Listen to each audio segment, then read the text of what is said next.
et hop, c'est tranquille. Je suis devenu musulman en un instant. De l'amour, tolérance, un monde plus plaisant. Bismillah, Allah est grand. Attention à vous les mécréants. Subhanallah, Mohammed, meilleur des hommes. Et vous les femmes, parlez quand on vous sonne. J'ai dit aux frères, je veux tout apprendre. Lire le Coran et bien le comprendre. Il m'a dit, pas besoin de tout ça. Allah nous guide, voilà pourquoi. Les hadiths, c'est pour les sunnites. Et la charia, c'est pas pour tout de suite. Alors je me suis mis à réfléchir. Et dans ma tête, tout a commencé à frémir. Bismillah, Allah est grand. Attention à vous les mécréants. Subhanallah, Mohammed, meilleur des hommes. Et vous les femmes, parlez quand on vous sonne. Un vendredi dans un moment de détente, j'ai ouvert le Coran et des pensées dissonantes. Les hadiths, le fiqh, une confusion totale. Ah, j'ai bien lu le message, mais c'est vraiment halal. Battre les femmes, tuer les mécréants, poursuivre les apostats, endoctriner les enfants, convertir les gens du livre des Mashallah. Mais c'est quoi tout ça? Iblis en moi, tu l'as. Bismillah, Allah est grand. Attention à vous les mécréants. Subhanallah, Mohammed, meilleur des hommes. Et vous les femmes, parlez quand on vous sonne.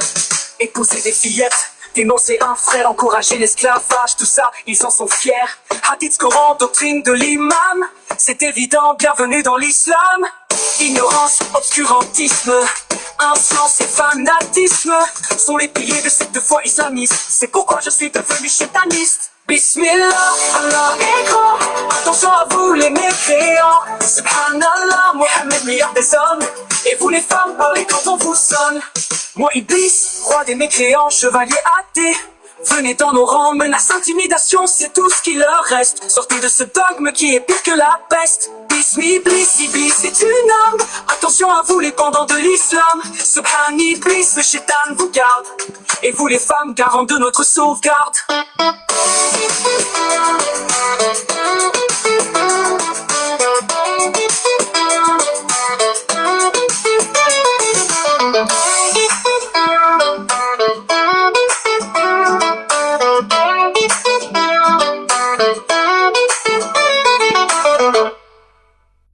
Un vendredi, dans un moment de détente, j'ai ouvert le Coran et des pensées dissonantes. Les hadiths, le fiqh, une confusion totale. Hey, j'ai bien lu le message, mais c'est vraiment halal. Battre les femmes, tuer les mécréants, se suivre les apostats, endoctriner les enfants, convertir les gens du livre de Mashallah. Mais c'est quoi tout ça? Iblis en moi, de là. Bismillah, Allah est grand. Attention à vous les mécréants. Subhanallah, Mohammed, meilleur des hommes. Et vous les femmes, parlez quand on vous sonne.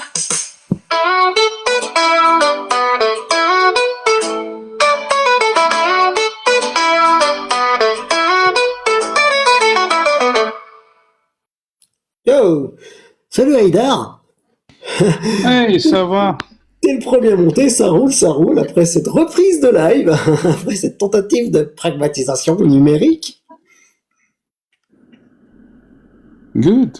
Donc, c'est quoi le sujet? Le sujet, c'est qu'on va essayer de finir ce bouquin, un de ces quatre, on va finir de lire le Saint-Coran, ce serait bien. Bon, évidemment, vu comment je lis doucement et que je fais plein de commentaires de réalisateurs, ça prend du temps. On en est à la sourate 9, verset 73. Il y en a 114 des sourates, ça va.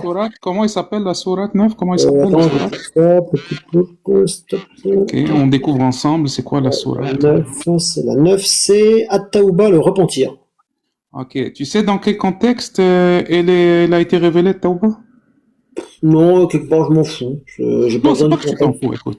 Ouais. Si tu t'intéresses pour un sujet, ou bien tu t'intéresses pour une science, ou tu t'intéresses pour un livre, ou tu t'intéresses pour quoi que ce soit, tu dois comprendre le contexte, le pourquoi. Par exemple, le livre de Genghis Khan, Liasak, tu connais Liasak? Je m'en fous du livre de Genghis Khan. Il y a un contexte dans quel contexte il a écrit ça? La Constitution française, dans quel contexte? Dans quel contexte on peut fouetter les gens qui font l'amour en mariage? Il y a un contexte. Chose à la fois. On parle de Tawba, après on va aller. Il faut pas sauter parce que là, ça prouve que tu manipules pas très bien ton sujet.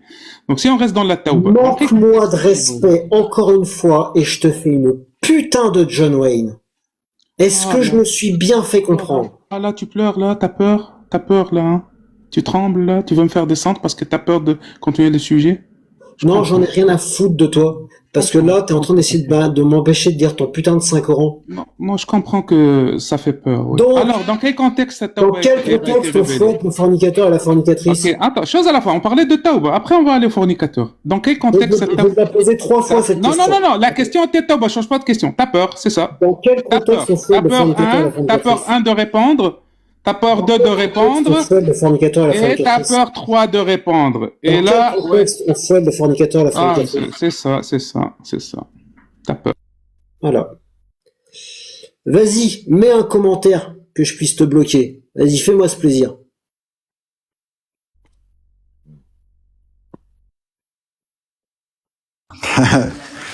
Salut Iktomi, je sais pas si on se connaît, mais en tout cas je t'adore, je t'aime bien. Oh, c'est fou, quoi. C'est les gens qui viennent te parler d'autres bouquins. J'ai pas étudié le Gengis Khan. Je sais pas parler de Gengis Khan. En fait, moi j'aurais bien voulu discuter avec lui, mais bon c'est ton live, tu fais ce que tu veux, moi il y a pas de souci. Mais son argument il est éclaté, c'est quoi le contexte? Alors, à savoir que dans la géographie islamique, il n'y a pas qu'une seule version d'un contexte. En fait, toute la géographie a été créée plus ou moins au Moyen-Âge. Et au Moyen-Âge, il y avait des gens, en fait, qui essayaient, effectivement, de recontextualiser, d'essayer de comprendre le Coran. Et donc, tu avais des personnages qui essayaient de contextualiser, mais ils n'avaient pas la même version. Pourquoi? Parce que leur source à eux, leur compréhension du contexte n'était pas le même. Et c'est pour ça qu'on a des incohérences, énormément d'incohérences, dans les premiers textes, effectivement, sunnites, d'exégèse, de commentateurs et compagnie, tout ça. Ça, c'est le premier point. Il y a des incohérences. J'en tombe de ma selle et pourtant je suis dans mon lit. C'est dire. Ouais. Et le deuxième argument, c'est s'il contextualise la sourate 9, sourate Tauba qui est liée avec la sourate 8, parce qu'en fait c'est une seule sourate, c'est pour ça que c'est qu'une seule sourate, et ben alors s'il s'amuse à contextualiser la parole de son Dieu dans la sourate 9 et la sourate 8, il est obligé de contextualiser la parole de son Dieu dans tout le Coran, puisque le Coran lui-même est un signe d'Allah. En fait, les versets, on appelle ça des ayahs. Ayah, ça veut dire signe d'Allah. Donc il y a 6236 versets dans la version standard, donc 6236 ayahs. Signe d'Allah. Et donc, du coup, le Coran lui-même est un signe d'Allah. Donc, quand il s'amuse à contextualiser un verset ou une sourate, il est obligé de contextualiser par définition l'entièreté du Coran. Sauf que, si tu le contextualises l'entièreté du Coran, eh ben, les 5 piliers tombent. Les 6 piliers de la foi tombent. Puisqu'il faut les recontextualiser, il faut les contextualiser dans un contexte bien précis. J'ai dit.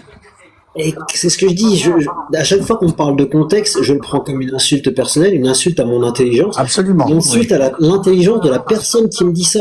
Parce qu'il n'y a pas de contexte. Les paroles de Allah sont valables en tout temps et en tout lieu sans contexte. Et ces gens-là n'ont pas compris que les gens qui leur ont expliqué le coup du contexte se sont juste foutus de leur gueule. Je suis sûr, ça se trouve, ils vont au bar le soir et ils sont entre potes et ils se foutent de la gueule. Ah, regarde, le gars il est parti dire le contexte à des mécréants et à des athées. Ouais. Non, je sais.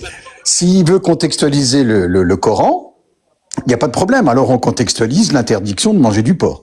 On recontextualise l'interdiction d'écouter de la musique. On recontextualise l'interdiction de boire de l'alcool.